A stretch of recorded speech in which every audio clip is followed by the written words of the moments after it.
What's going on? Rap, how you doing? I'm trying to get all these lights out of the back so it doesn't, shine in your face. But the You lights are always you shining look whenever good. Ian Rappaport's around. Thank you, buddy.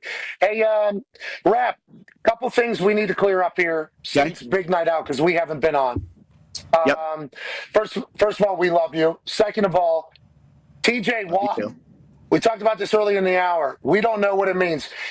Cohen said that he has heard that TJ wants more than Myles Garrett, which is like 4.8 million a year. And if you're TJ, I think that would certainly be a competition piece between Myles Garrett and yourself, which has obviously been defensive MVP, yada yada, sack, all that stuff for like the better part of the last decade here.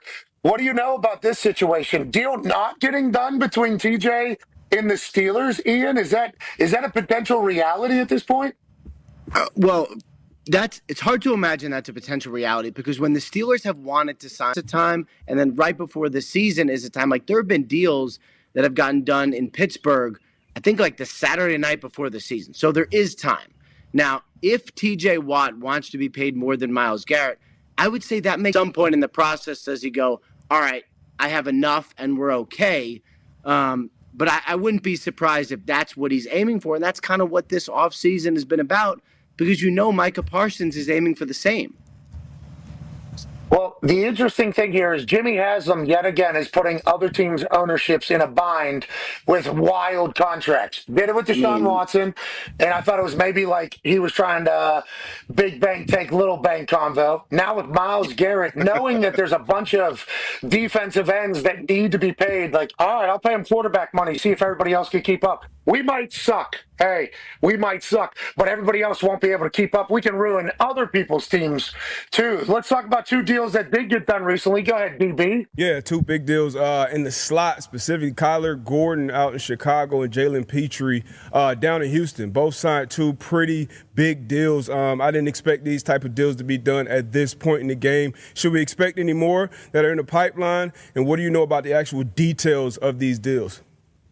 First of all, these deals are related, right? So Petrie's interesting because he's more of a safety, but he's become like, I think it's like 66% in the slot or something. Yep. It's a lot, right? And so you could sort of call him whatever you want. And I called him a safety in my tweet, but he's really like an awesome nickel. Slot.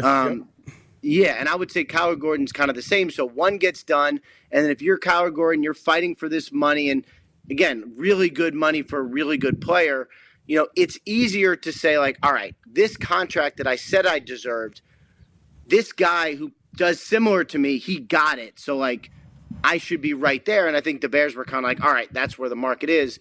I would also say for the Bears, I mean, actually for both of these teams, it's like a really good draft pick, pretty high, who does everything right, is a good person, makes a ton of plays, and gets paid. Like, as an organization, these are the guys you are dying to pay. And, like, you can see the comments from Ryan Poles the last couple of weeks. Like, he has wanted to pay Kyler Gordon, and I'm happy that this deal got done for him.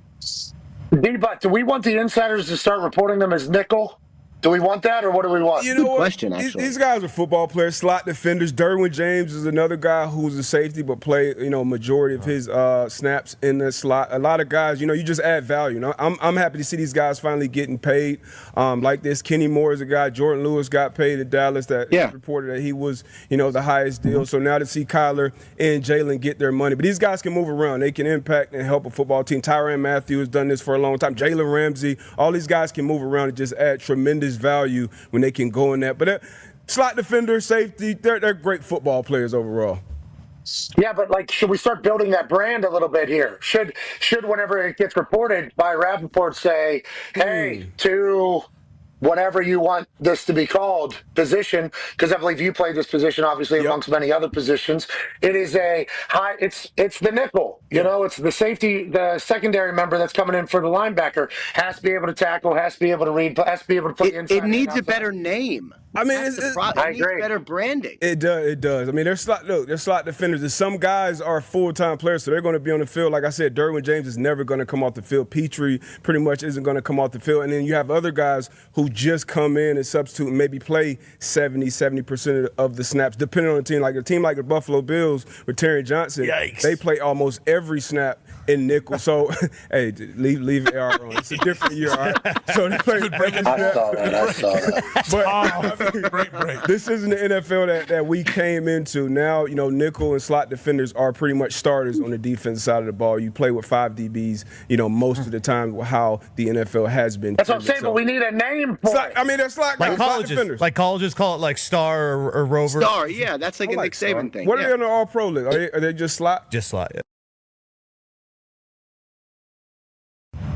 All right, slots. Hey, there's good slots out there getting paid. So many I'm happy slots. for them. I am very, very happy that they're getting paid. Now, there's other stuff happening around the NFL. Bon Man, your question for Rap. Yeah, rap sheet. Other big news: Derek Carr questionable now for this season with the shoulder injury. He might be done. Is there a chance the Saints now look to move up in the draft to kind of get a younger guy who kind of fit their cap space as well? Do you think that's a possibility, or do you think they're probably going to stay at 9 or even possibly get in on the Aaron Rodgers sweepstakes?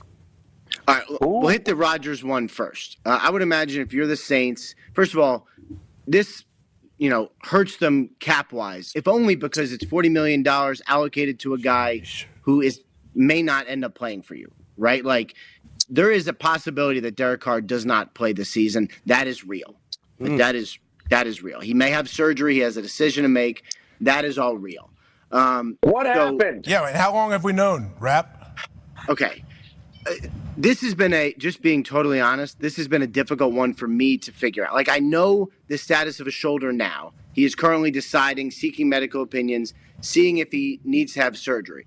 I have heard varying views, reports, facts, whatever you want to call it, about when this actually happened. Was it something that he had been dealing with that worsened? Was it something that he hurt when he broke his left hand late in the season, whenever that was, and just, still is bothering him? Is it just wear and tear and just can't go forward? Like, just to be totally honest, like, there are a lot of questions that I don't really have right now. And I think the Saints, I believe, knew, but a lot of their players did not know. And so when this news happened, like, I think for a lot of people who either are with the Saints or are closest, we're kind of like, hold on, what? Like, wait, what?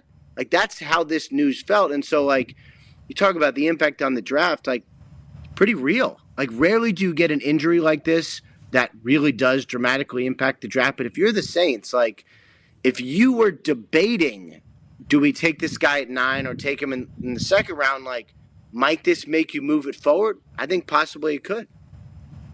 Go ahead, AJ. What about the Aaron Rodgers situation? You didn't really mention that too much. Like, is he a possibility? Is he in play here for Kellen Moore as a first-year head coach? I meant to mention that, but then my brain got sidetracked.